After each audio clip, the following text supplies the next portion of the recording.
everybody. Welcome to another episode of the Crime and Coffee Couple. My name's Allison. And my name is Mike. Hi, Mike. Hey, Al, how are you? I'm pretty good. Good, How are good. you? Hey, real good.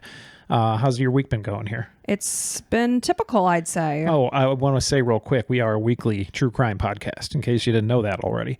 In case you didn't know it. Yeah. Every single Sunday around 9 a.m. Eastern to come out with a new episode. So, yeah, Go ahead and click that little plus button in the upper right-hand corner to add us, like subscribe to us or whatever.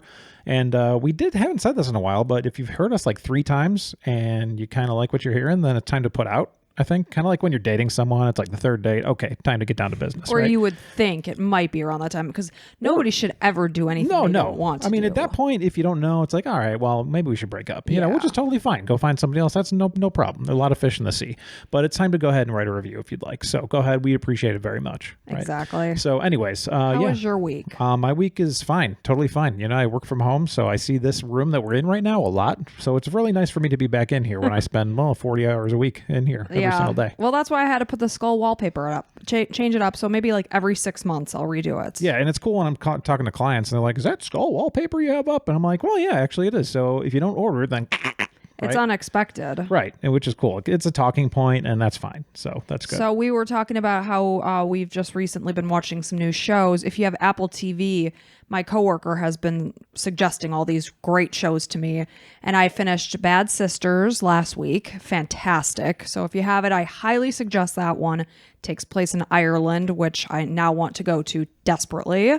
And then we just finished Severance last night. Oh, man. Severance is interesting. It's like one of those things. I don't know that I would recommend it to my friends. I give it like a 7 out of 10, I think. 7.5. I gave it a 9 out of 10. Yeah, which we always do that for everything. Movies, shows, whatever. Just to kind of gauge our interest. And it's definitely interesting. I'm happy that I watched it. And what is it, 9, 10 episodes? So it was quick. I do a lot of show watching while I'm on the treadmill or doing laundry or something like that. I always have my earbuds in. It really passes the time. Number one, you should listen to true crime podcasts. Of course. Right. That's first and foremost. If you finished our episode, then, and you're looking to watch other things. But I highly suggest those two. So the interesting thing, we watched that kind of together, sort of. It's a whole, it is kind of sci-fi, but there's relationships involved, which are really interesting. It's all about, should we even introduce it at all? No, if you're interested in seeing it, it's basically you have a separate mind for work and life. Oh, so don't do it, but do it. Yeah, go ahead. That's you wanted to be the one. Very quick summation. Okay, so you were like, no, stop, let's not do it, but here, I'm going to do it for you. I'm an asshole. Yeah, sometimes. So basically, when you're at work, you don't remember your home life at all. And when you're at home, you have no idea what you've done at work. So people who are at work don't know if they have a family. They don't know if they're married. They know nothing. No. So it's really interesting. I really enjoyed it. It's Adam Scott from Parks and Rec. Yeah, okay. I really like him. Yeah. I thought it was great. Yeah. So if you're looking for something to watch. Oh, and didn't Ben Stiller direct a couple of the episodes? Actually, a lot of them. Yeah, I think he's like a producer and a director or something like that. I love Ben Stiller. Yeah, he's great. Anything he puts his name on, you're good. Besides that... we're doing a Taylor Swift ice skate tonight. That I am so excited about. Yes. Yeah, there's some local ice rink that's doing a Taylor Swift thing for like $19.97 because I guess that's an album that she has. I don't know, and I apologize for any Swifties out there, but... our daughter is obsessed. Yeah, she's definitely... I asked her, are you a Swiftie? She's like, oh, yeah. Yeah. I was like, okay, so we're going to go do that with her and her friends and some other friends. It'll be fun. Yeah, absolutely. Before we get into the podcast, I do want to mention, every once in a while we have an Allison's Amazon addiction because I almost put it on Instagram the other day. There was like 3 different packages that came for you. And you always have something. You're always like, well, I did have to refill some pills or something because you take like pills all day, every day. They're vitamins. Vitamins, yeah. So let's call them vitamins, air quotes. And there was something that came recently that I thought would be fun to talk about. So they are dermaplaning. Yes. So you know how ladies, you get that like peach fuzz on the side of your face? And I will say as a man, I noticed this on women right around age 35-ish. Yeah. The hormones go a certain haywire way. You're getting more testosterone. There's and just less more estrogen. hair and things, out of your nose, whatever. Anyway, but on the cheeks and whatever side of your face, you will see it in certain lighting. So this, you like rub it down your face and this peach fuzz just flies. Yeah. It's very satisfying. And it's like so new aged. It's almost like this thing called shaving, like, but they call it dermaplaning. We don't want to say we're shaving our face. Right. Nobody wants to say I that. don't shave my face. I dermaplane it. Right. So it's a lot more socially acceptable if you're dermaplaning. Yeah. Either way, hey, you know what? Some women have some like hair on their face, and that's okay. I have very fair hair. Like on my arms, you wouldn't even know I have hair. But you know how if the light's shining a certain way, you could see it. Well, so peach maybe fuzz. like once every month or two, I have to do it. And it's a 6-pack of these dermaplane tools for like $5.50. Yeah, we're not making a ton on these links, so Yeah. it's just something interesting to you if you want to check it out. If the light's shining just so and you see it, I would suggest this. Yeah, go for it. So, anything else you got, Dad? No. Okay. I'm plumb out of ideas. Let's dig in. I'm ready to go. Great. So this is a case I've never heard of. This is the murder of Meredith Chapman. So the story actually begins in the summer of 1986 when two teenagers met. So they met in Fort Wayne, Indiana. So this is Mark Garrido, and he noticed Jennair Cox, She had beautiful blue eyes and a big smile, and he said that she simply just took his breath away. He was immediately smitten. Mark was extremely shy at the time, so the relationship didn't officially begin for another 4 years when they bumped into each other again. Mark learned that Jennair was working at a nearby mall. He began coming to that mall quite often just to see her, but it was actually her who had made the first move and asked him if he was ever going to take her out. So she pushed that along. How old are they at this point? So I'll tell you when they get married. So they were only teenagers when they met. Got it. So Mark was drawn to Jennair's direct and confident personality, which was a complete opposite of his own. And they always say, two Opposites different. attract. Yeah, exactly. Is probably the better way to say that. Whatever you were about to say. You summed it up much more thoroughly than I did. It's similar to us. Like you're all go, process based, everything. I'm more kind of like happy go lucky, and I'm kind of like, all right, yeah, we'll figure this out. You're like, no, we need to have a plan for this going forward. Yeah, and I'm an asshole, and Mike's not, and that's how we differ. I didn't want to say it. So a few years later, the couple got married. It was October 23rd, 1993. Mark was 25 and Jennair was 23. It was the day they truly believed that they had found the person they were going to grow old with. They were going to spend the rest of their lives together. And that's what we go into a marriage hoping for. Of course. So the relationship remained strong and steady until they faced a financial hit, as many did in 2008, when the financial crisis struck. Mark would later say that this changed everything for us. Because of the struggles, money was really their main source of stress. It was the cause of the bulk of their arguments. And a lot of times it is that. What is that saying? Like if you have enough money, you never fight about it. If you don't have enough, that's all you fight about. Exactly. So Mark indicated that arguments with his wife could be epic and that she always won because she was going to have that last word. So in November of 2011, the couple moved to Greenville, South Carolina, where they each found new jobs in marketing. Mark felt that their marriage was renewed and they connected over the state's scenic mountains and beaches. They were hiking, they were exploring together, and at this point, Mark said that he and Jennair were closer than they ever were. It's like you and I went out on a walk this morning for like an hour and a half, and we talk and we drink our coffee, and it's like our date night. And heavy petting. We were on the trail and we were just heavy petting. Yeah, just petting each other heavily. Like he was rubbing my back. Yeah. That's our idea of heavy petting. And it was sweaty and I took my hand off. And he was gross. like, ew, you're disgusting. Yeah. Anyways. So this was bringing them closer together. So all was well. They chugged along. 6 years had passed. And then it was 2017 and Jennair lost her job. This really knocked her self-confidence. She was having a hard time finding a new one. So her confidence was suffering and Jennair was becoming a shadow of the person that she used to be. Because as we said in the beginning, Jennair was somebody that Mark was really drawn to because of her strong personality and confidence. And, it was sliding. Confidence is so huge in a relationship.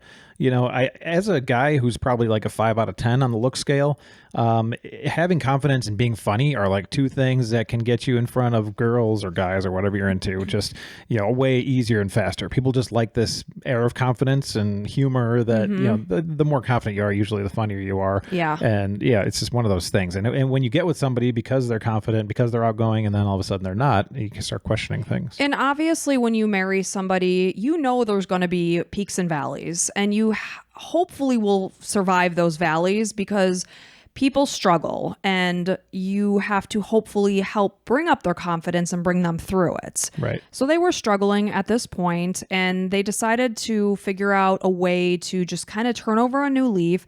They decided they wanted to have a fresh start somewhere else. They chose Delaware as their new home. So after making this decision, Mark began to job hunt. He noticed that the University of Delaware was hiring a creative director for its marketing department. If he was successful, he would ultimately end up being supervisor. So Mark applied for the job. He sent an email. He received a quick response back.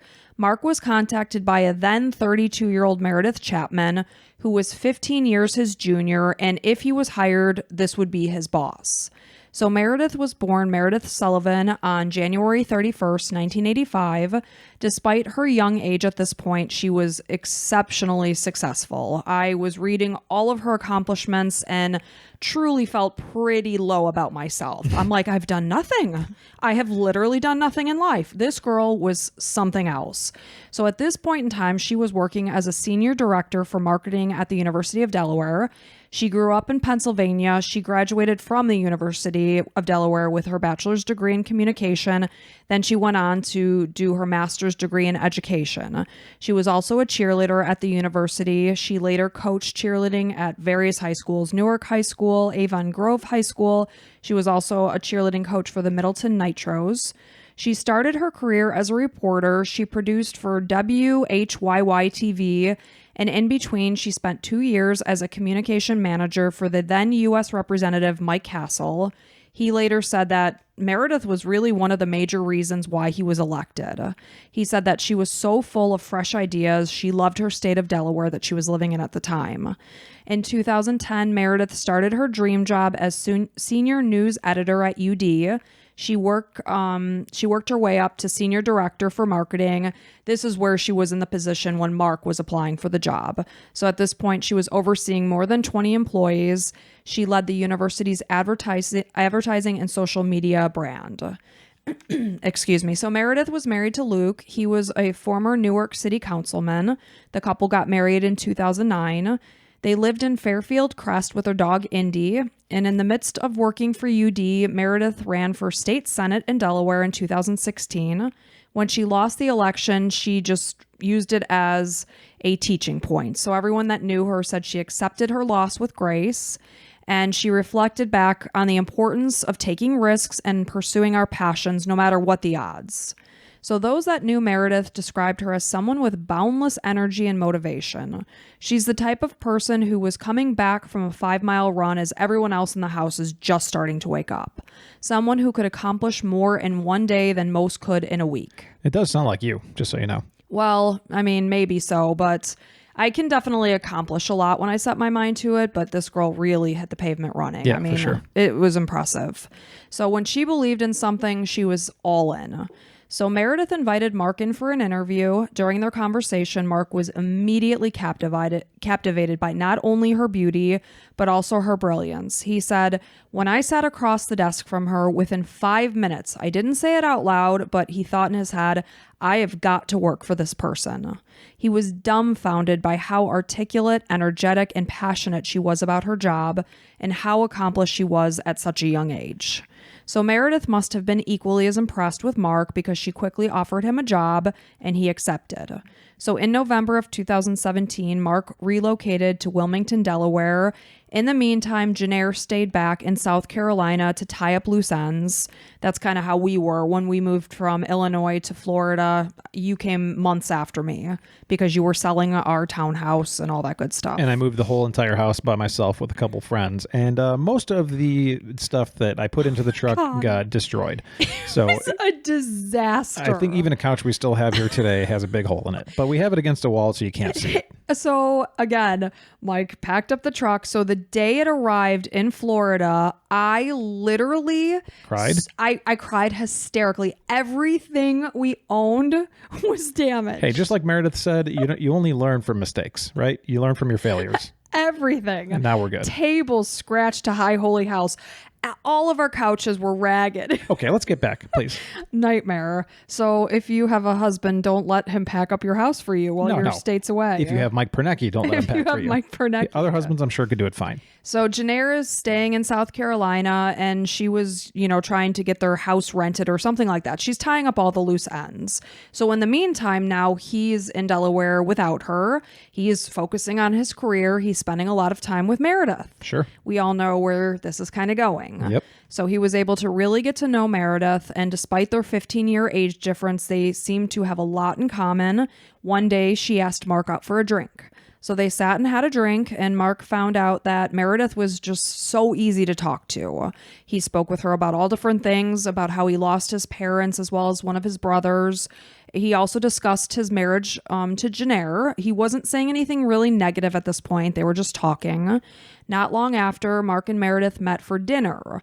This seemed more like a date. Yeah, the drinks thing, you can say, like a work drink after work, but this is like, we're going to go out together. This felt more real. So during their dinner together, Mark opened up to Meredith about the issues within his marriage. So he later said that issues with Jennair really came into focus while he was spending time with Meredith. And I will always say that the grass is going to be greener on the other side of the fence.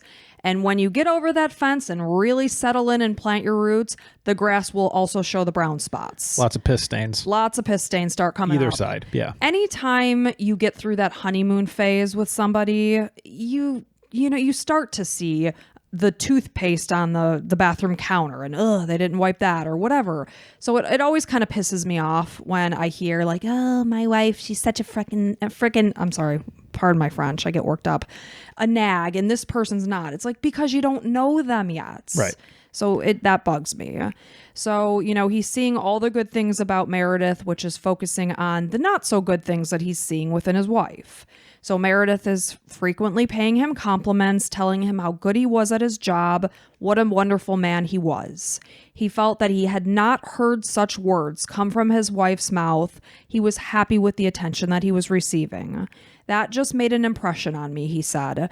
Here's a woman that I think is amazing, and she's saying that she thinks I'm a wonderful man.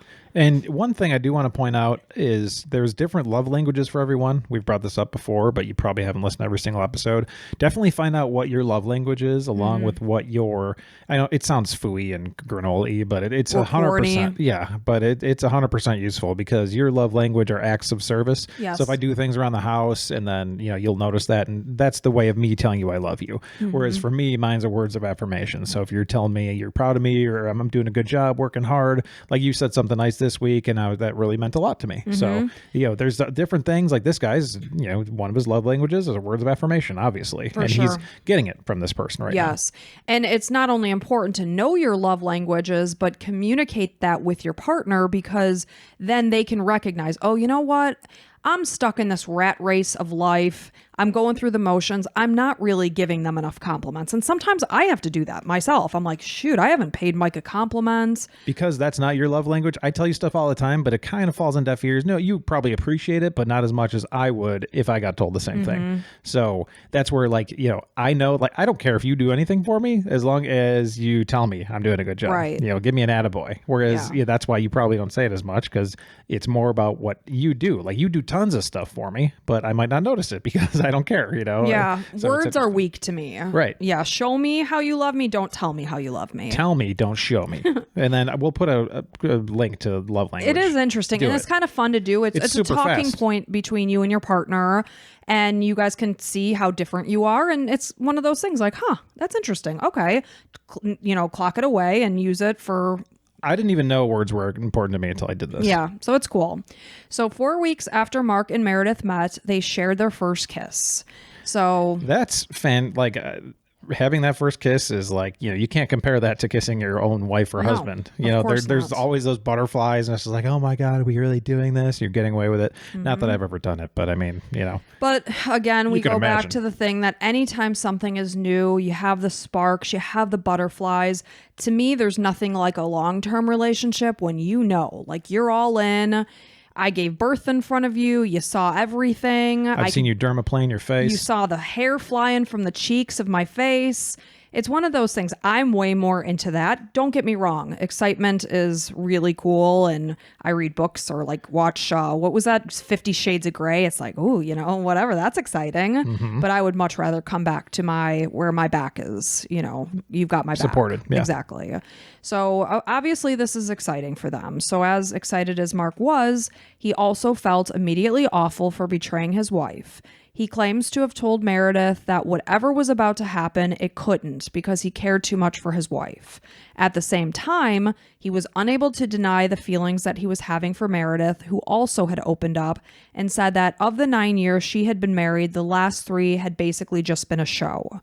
So despite what Mark said about caring about his wife, he wanted to find out what it was that was drawing him to Meredith. He said that he felt confused by these new and unexpected feelings and had also become addicted to these feelings.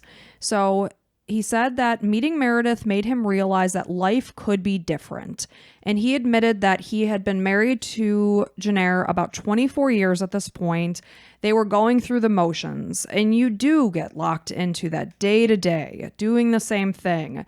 And he was worried that the next 24 years of his life were going to be equally as mundane, basically. It's up to you, buddy. You can make it a little bit more spicy if you want to go take some dance classes or whatever. Just bring some stuff up. It's not going to magically take care of itself. Nope, 100%. So before Jennair was able to make her move from South Carolina to Delaware, Mark and Meredith had already told each other that they love each other. Wow, that sucks. So very quickly. So around this time, Mark had also been offered a job in Colorado. He did fly to Denver just to kind of check it out, have an interview. During the interview, he felt something click that made him realize that he did not want the job. He wanted to see through what had started between him and Meredith. Meanwhile, still being with Jennair. Yes. And okay. Jennair is now relocating from South Carolina to Delaware. She doesn't have a job. Yeah. She's making this life change, for them as a couple. So, yeah. So from the airport in Denver, he texted Meredith, "I am all in." At this point in time, Mark was 49 years old and he had been married for 24 years. So 47-year-old Jennair moved in December of 2017, just before the new year of 2018. It did not take her long, as most women can say, you pick up senses. Trust your gut, they always say. So she sensed that something just didn't feel right with Mark. She's feeling a sense of distance from him. So soon she did confront him about her suspicions that he was involved in another woman. Mark is adamantly denying this. So at this point in time, Jennair is now specifically asking, "Are you having an affair with Meredith?" So she said her name. She had noticed, again, as a perceptive woman, that Mark had mentioned her name multiple times, and yes, only in the professional way. But women pick up on the fact that their husbands are specifically name dropping a particular person. Well, you can tell that person's on his mind all the time. And if you see a picture of Meredith, she's very cute. So right away, Jennair had suspicions, and she was right. But in the meantime, Mark is continuing to deny these accusations, but Jennair remains steadfast. So her suspicions are raised, and Jennair began to keep a close eye on Mark, and it did not take long for Mark to start to notice that his wife had a lot of information, and this information was things that she would have no way of knowing about him and Meredith. So she got into his stuff. So obviously Mark is very suspicious as well. So it was around Valentine's Day of 2018, and Jennair eventually admitted that she had hired a company that allowed her to gain access to his phone to view a record of calls he'd exchanged and basically clone his device is what she did.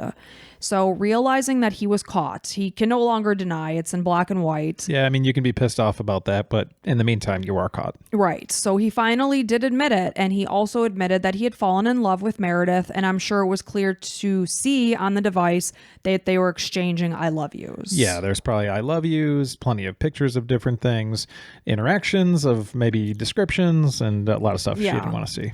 So Jennair was obviously devastated by this admission. She did remain confident that they could work things out. She immediately asked Mark if he would please attend marriage counseling, and he agreed.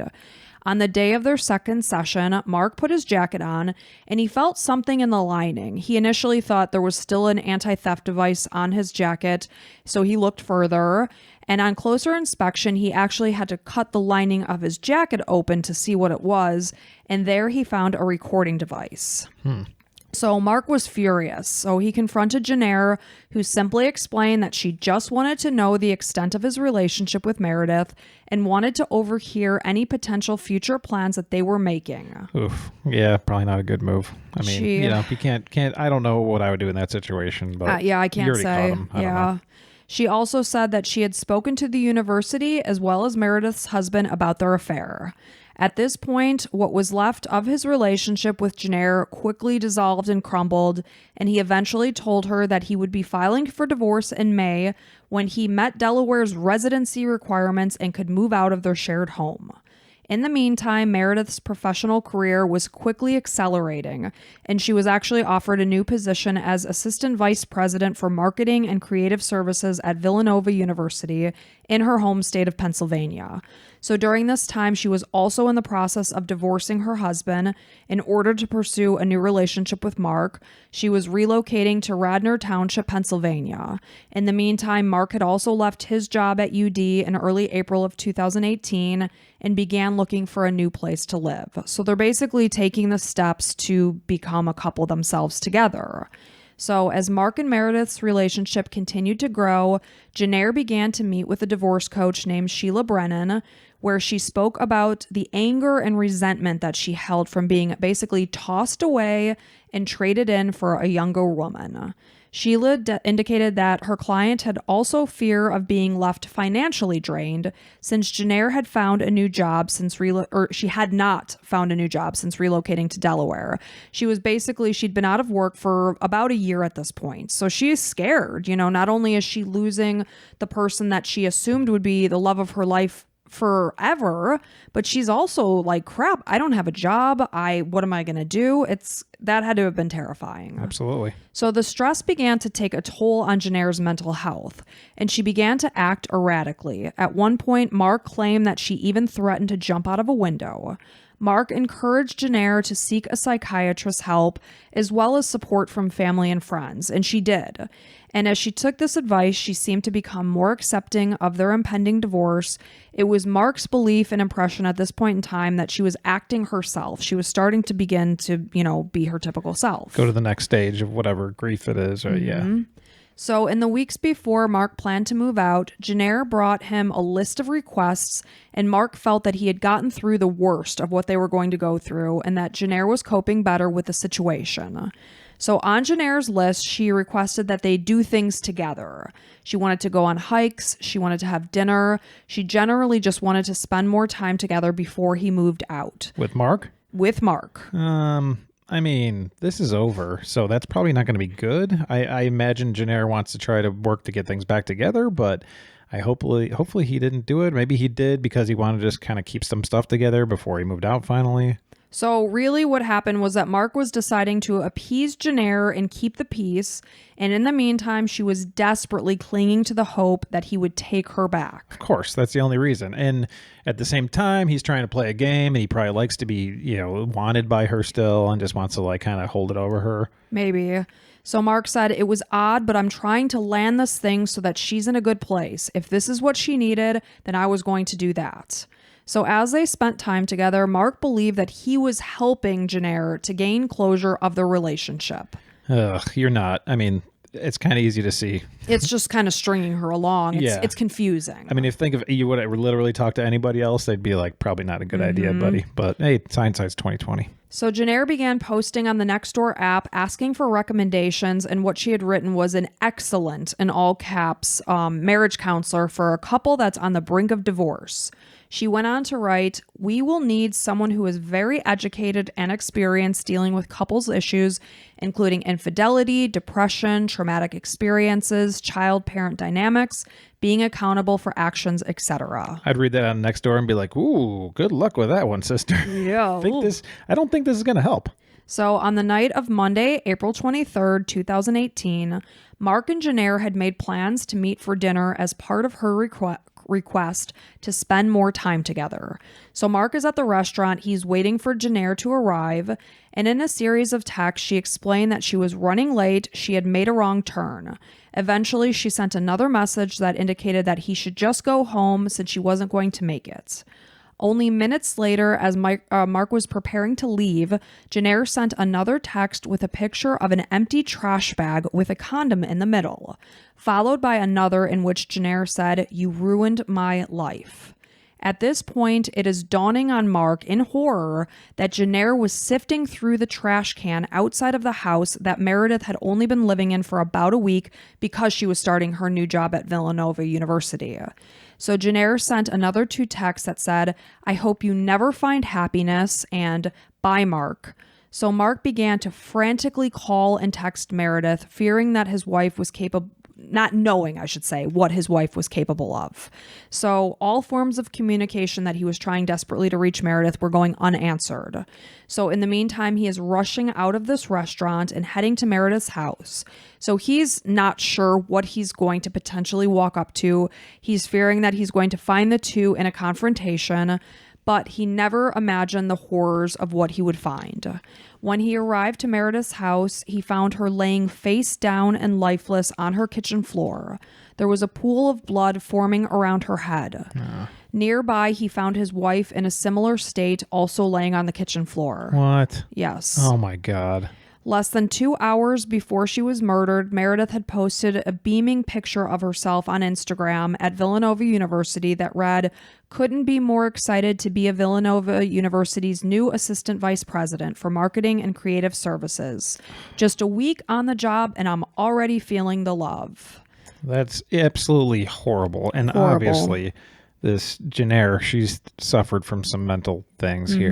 And oh man, that's got to suck so bad being Mark and just knowing, obviously, yeah, I feel bad for, you don't want anybody dead. Okay. No, whatever of course Mark not. and Meredith did, sure, it's right, it's not right, but you know, Right. they didn't kill anybody. And No. really, this Jennair, she had to feel some pretty, I mean, she had to have some mental instability Sure. to be capable of this. And, we would never sit here and say we agree with infidelity. I mean, we know it happens.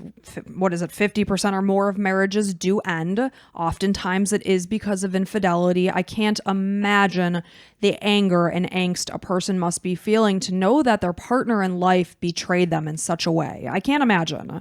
It's got to be awful, and I don't wish it on anybody. But the fact that it ended so tragically is just heartbreaking. So he's standing there in the room or in the house or whatever, in the apartment, and just looking at them both dead. Yes. Ugh. So when Mark arrived, one of Meredith's neighbors, this is Tim Mulvey, he was already there. Neighbors heard the commotion and the gunshots.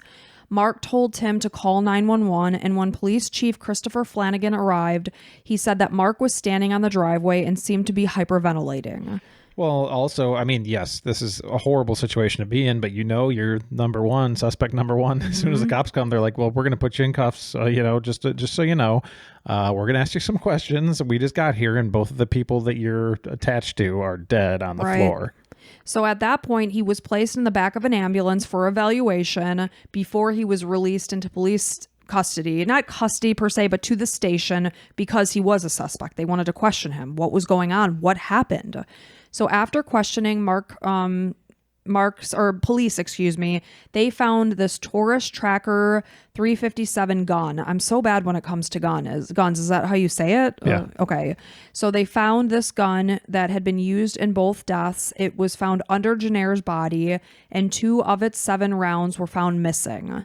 It was determined that she had broken into Meredith's home. She cleaned up the glass that she had broken to gain access to her house because she didn't want Meredith to see it and have her suspicions raised. She wanted her to just walk in the house with her guard down. Sure. And that's exactly what happened. So she basically laid in wait, and when Meredith walked through the door at about 7 p.m., Jennair shot Meredith in the head and then turned the gun on herself, shooting herself in the head, and each died from a single gunshot wound. What an absolute psycho. Like, can you imagine getting there and just waiting and waiting and waiting, and as soon as they walk in the door, you don't think otherwise, and you're like, okay, maybe I shouldn't kill this person. That really, I mean, yeah, they're messing around with my husband, but it's more about your husband than You're in this person's house that you don't know. You've never had a conversation with them. You're in their personal space just waiting. She might not know when Meredith is coming home that day. Who knows how long she had to wait? We'll find out more, but the point is, and like you just said, it's more of the husband that scorned you. Meredith does not know Jennair. That's where,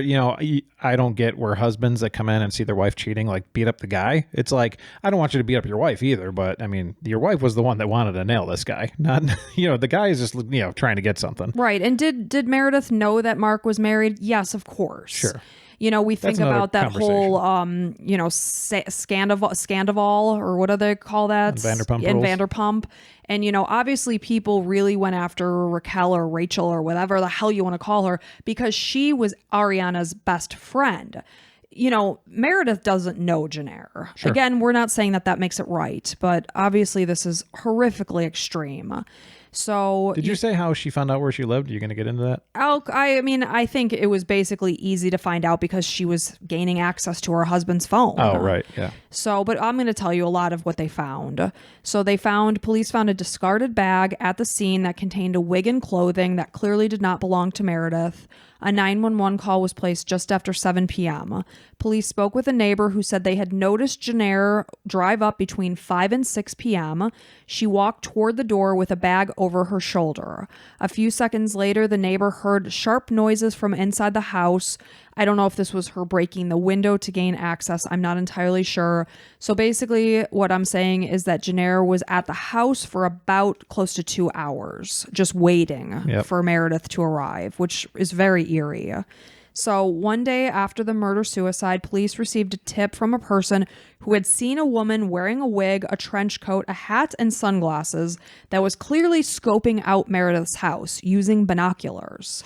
I mean, this is like from a 1950s cartoon. Like din din din din, like like Pink Panther-esque or something. Yeah, you got the trench coat, and you got like the fake wig, and it's like little nose and glasses, and it's like, hey, you can't tell who I am. Yeah, so this, the neighbor clearly saw her. They found, police found a set of car keys at the scene of the crime, which they determined belonged to a Cadillac that Jennair had rented. So as Mark was reeling from the grief over what had happened, he began digging through his wife's affairs and found that she was basically leading a double life. So after Valentine's Day, when Mark admitted because she had his phone cloned and when I say admitted, he didn't admit, he was caught. Yeah. She found black and white evidence that they were having an affair. So when he finally fessed up and, confirmed the truth, this is kind of when it all started. So she basically started to open a secret bank account and credit cards so that he couldn't see what she was doing. He combed through her bank statements, her phone records, her computer. He found that she had purchased audio surveillance equipment, a lock-picking kit, computer hacking software, and DNA testing kits for his clothing, as well as a high-end GPS tracking system. She attached this system to both his car and Meredith's. He named the device attached to Mark's car Mark Liar Jerk, and the one attached to Meredith's M. Whore. So he found more than 400 images of private conversations that he and Meredith had over text message as well as Snapchat. He found that Jennair had gained access to his phone after the whole cloning situation had ended. So his only thing that he could think of is that while he was sleeping on the couch at their house, she must have taken his hand and, done the fingerprint identification. So all of this is like dawning on him after this horrific tragedy. So 5 weeks before the murder-suicide, Jennair had purchased a gun on March 20th, 2018, and credit card statements show that she had gone to a shooting range to practice firing it on 3 separate occasions. Mark couldn't wrap his head around the idea of his wife even doing this because they as a couple were considered themselves anti-gun.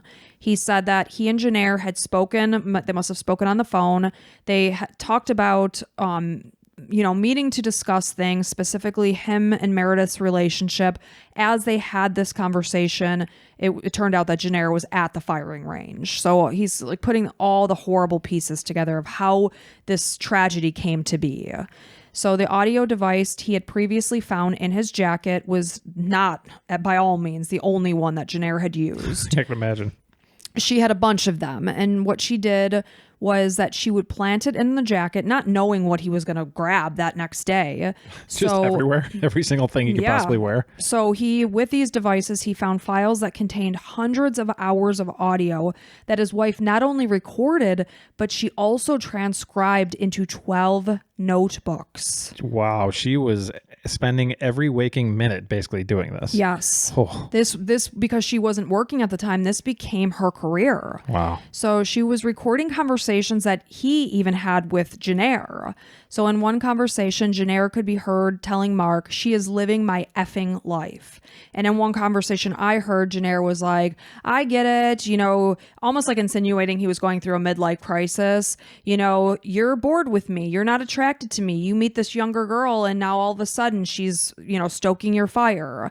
So obviously a lot of the conversations they had as a husband and wife were also recorded. And she was trying to get him to admit to more stuff. Mm-hmm. And, you hear about people like, yeah, I'm going to bring this up to the court when we get divorced. And it's like, it doesn't matter. Like most states, it doesn't matter if they cheated. Right. It's just a matter of, okay, now you're divorced and now it's 50-50. Splitting of the assets. Yeah. So he discovered that she had cycled multiple listening devices in and out of the lining of his jacket. So what she would do was at the end of the day, after he had hung his coat, she would cut it out, take it, download it, and then put it back in and sew the lining back in place. Well, I'm safe there because you don't sew at all. I hate sewing. Yeah, Who does that business? Thank goodness. But she had to spend a lot of money on all these spying things. Oh, I'm sure. I mean, thousands probably. Yeah, I wouldn't know how much it cost, but I would imagine, like you just said, it was expensive. So she would do this. This had been going on for weeks, cutting it out. She's addicted to it. Yeah. It became like you said, an addiction. So it also came to light that on the night that Jennair murdered Meredith and killed herself, she had emailed a 15-page letter to her family members explaining herself, explaining everything that she was going to do. A manifesto. Yeah. She had started the letter weeks before she dated each entry. She wrote that she basically just did it for payback, and she wrote, "That's as simple as it gets." In the letter, she said that if Mark happened to walk into Meredith's house that night, she would kill him too. So she had accepted that he might go to Meredith's because they were clearly having dinner somewhat near to where Meredith lived. It looked like they lived only maybe 30 miles, I should say, from where Meredith had moved to Pennsylvania. Despite the fact that they're in Delaware and she's in Pennsylvania, it was about 30 miles. So Mark ended up going onto the Dr. Oz show in October of 2019, and he allowed a psychiatrist to read the letter that she had written. And this psychiatrist indicated that Jennair had borderline personality disorder, which is a mental health disorder characterized by unstable moods, behaviors, and relationships. She explained that in order to diagnose this disorder, you have to meet 5 of 9 criteria, and what she could tell from the letter, all 9 criteria were met, which that classifies severe borderline personality disorder, wow, which she hadn't been diagnosed with from my understanding of my research. Well, you might just be like, okay, getting hormonal or whatever it might be, and then just kind of chalk it up to that. Mm-hmm. So Jennair rented a car in Wilmington, Delaware on April 13th and drove to Meredith's house 30 miles away and parked on a side street. Mark was completely unaware that she had rented the car because, of course, she's taken out other credit cards and such. It was parked in their apartment complex parking lot. It was there, but he didn't recognize it. Sure. So why would he know? Mm-hmm. So afterwards, police found binoculars, ammunition, rubber gloves, and earplugs inside the rental car. There was a gas receipt that indicated that Jennair had been in the area of Meredith's house since at least 2:40 p.m. on the day of the murder. So she had so many hours to think about it, and she went all in. Yeah, there was no going back like, maybe I shouldn't murder someone and then kill myself. Mm-hmm. It was like, yep, this is what I'm doing today. Yep. So looking back on what happened, Mark reflects that he wishes he would have handled the situation differently. Like you said earlier, hindsight is 20/20. He sees that he broke Jennair's heart, and in her mind, she had no other choice but to do what she did. He says that despite his actions, he still loves Jennair and wishes he could take it all back and change it. Wow, that's let's stop on that for a second. So he says he still loves her. Yeah, I guess. They met when they were teenagers. I mean, I guess he spent so much time, he'll always love her, that kind of thing. Yeah. He just kind of fell out of love with her, but I think really what happened was, it's a lot easier to just, go find the latest edition of your wife instead of putting in the hard work, because marriage is work. It's constant work. Yeah. Because you always have to, maintain that relationship. Because, and reevaluate how things are going. Like if it's like you're falling into a rut and it doesn't feel like as fun as it used to be, go ahead and change something. And you know what? You and I have been together since we were 16. We've been together for 27 years. 27 years of hell. Yeah, absolute hell. But the point is what do you say? Every 10 years I've read this somewhere. I don't know if it's true, but they say your personality completely changes. Like you as a human change, so whatever that may be, maybe you don't like completely do a 180. It's not like the exact opposite, but like if you look back 10 years ago, you're probably completely different. Like the things you're into or like what you focus on or like what you take more seriously. And it could just be life experiences. We met when we were juniors in high school. We lived with our parents. We weren't grocery shopping and planning meals.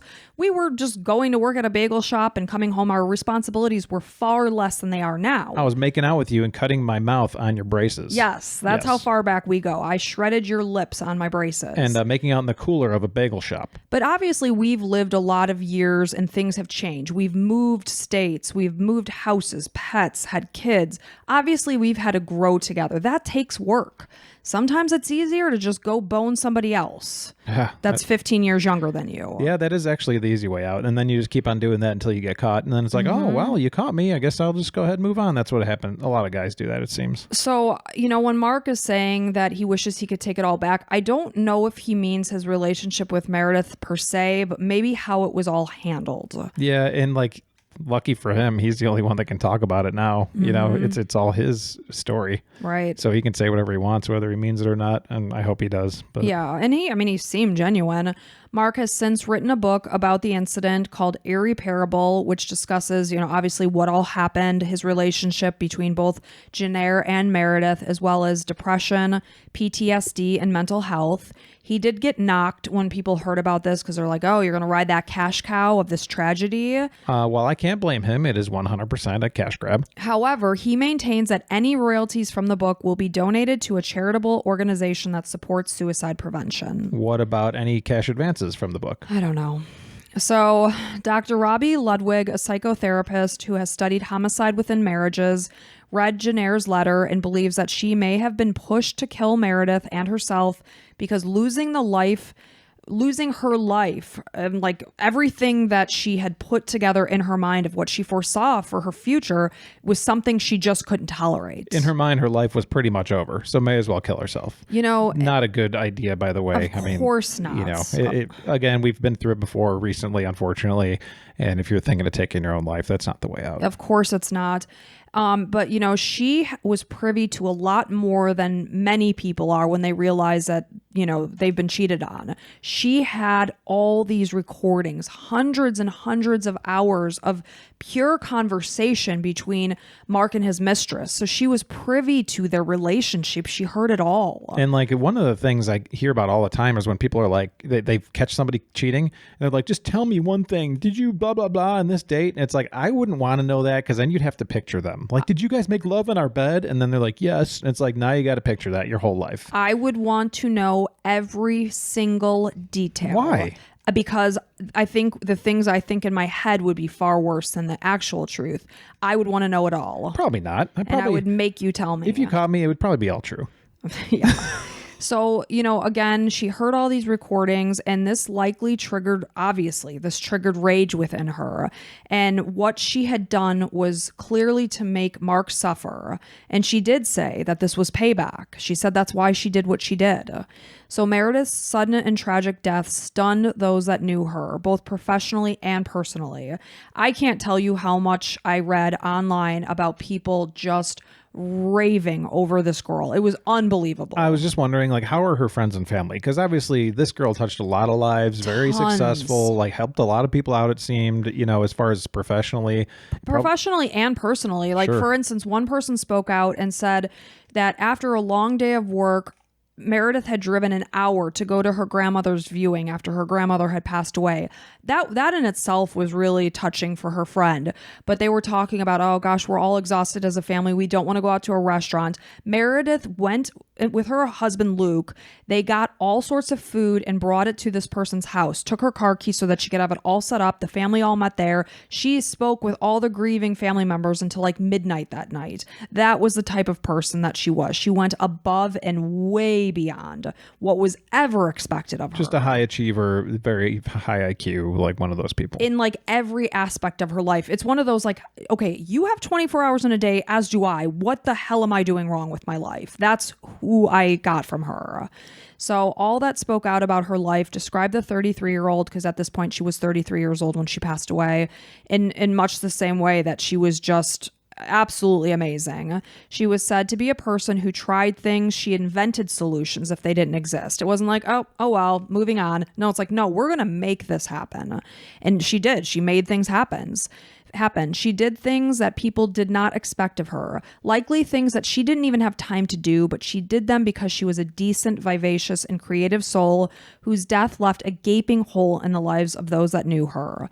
Those that did know Meredith said that she should not be defined by her tragic death, but instead be remembered as a person who fiercely loved her family, someone who was a compassionate friend and among the most talented and innovative professionals in the field. Now, you said she was married, right? She had been married for 9 years and had gone through a divorce. Oh, okay. So she wasn't married at this point. At this time, her divorce was final. Got it. So that is the terribly sad story of the murder of Meredith Chapman.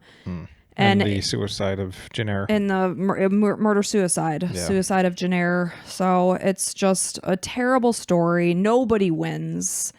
And it's a touchy subject because infidelity can spark a lot of emotion. And something I just thought about, if you were going to be like looking to date this guy, Mark, you're like going to Google his name and it's like, ooh, man, I don't know if I'm going to get into this whole thing. Yeah. You know, he's going to be attached to that for the rest of his life. And he's probably in his 50s now, right? Yeah, and he's very much, because in 2018 he was 60s. 49. Okay. So no, he's in his low 50s. He's very much online. He's got his own website, and according to LinkedIn, he lives in like the Los Angeles area. So, you know, he's definitely, you know, still very much professionally centric in his mind. In the meantime, you think like there's so many people that cheat on their wives or husbands every single day, and they don't have to deal with what he's going through. You know, he loved both of them, and that's okay to say. Yeah. You know, and then he's got to live with this the rest of his life. So, you know, writing anything is going to get it off his chest. And, yeah, he said his book was very cathartic for him. Sure. So, yeah, that was a tough one. Okay. Well, thanks for telling Meredith's sad story. Too bad. Another good one. And gone. really tragic on Jennair's end, too. Yeah. Obviously, she was dealing with a lot of, you know, mental problems that were going untreated. Right. Well, hey, you know what? If you enjoyed what you're listening to today, there's a great way to support this little mom and pop podcast we got going on here. It's called Patreon. So go ahead and become a patron. It's as little as $5 to go ahead and get some bonus episodes. You get to, even if you want to do it for like a month, throw us $5. Hey, yeah, we'd appreciate it. It's basically a way, if you appreciate the things that you hear, to support us. Yeah. And I can't tell you how much we freaking appreciate it. Yes, with all the emojis Allison sends me every time we get a new one. So I want to say thank you and welcome to the Crime and Coffee Couple Club, to Kimberly, Jillian, Denise, Gail, Paige, Rainey, Katie, Elizabeth, Carrie, and Abigail. So awesome. Thank you all so much. We appreciate the HE double hockey sticks out of you. Okay. Sorry. I'm a little racy today. I'm feeling a little racy. So yes, thank you so much for everything. And anything else to add, sweetheart? Nope. We'll be back next week. And until next time, bye.